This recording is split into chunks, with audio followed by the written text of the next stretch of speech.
అందరు కొత్త సంవత్సరానికి ఎక్కడెక్కడికో పోతారు కదా. ఇగో 18 ఏళ్ళ నుంచి 30 ఏళ్ళ పోరాయాలను ఎడిపోయిల్లా అని చూస్తారా. తెలుగు రాష్ట్రాలల్లో 31,00,000 రూములు బుక్ అయినాయట. ఆ బుక్ అయిన దాంట్లో ఏజ్ ఎంత ఉన్నది అనుకుంటారు? అరే పొరగాల వయసు 18 ఏళ్ళ నుంచి 30 ఏళ్ళ పొరగాలే గిన్ని రూములు బుక్ చేసిళ్ళు. చేసిన వాళ్ళు చేసిళ్ళు కరెక్టే, కానీ ఇప్పుడు ఏం దొరికేనా అందరు తల్లిదండ్రులు భయపడే కథగా కాడికొస్తుంది. కాబట్టి ఇప్పుడు ఇలా మంచి జరుగుతుంది చెడు జరుగుతుందని బాగా ప్రచారంలో ఉన్నది కదా.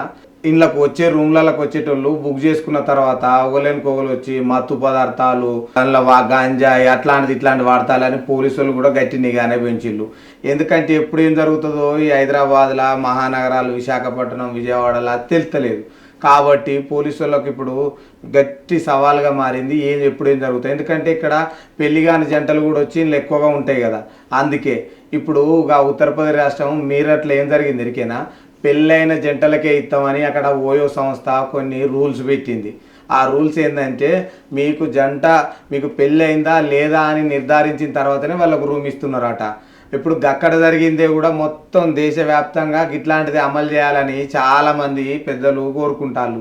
ఎందుకంటే అందులో పోయిన తర్వాత ఓయోళ్ళల్లా వ్యభిచారాలు అసాంఘిక కార్యక్రమాలు జరుగుతున్నాయని అందరు అనుకుంటారు కదా.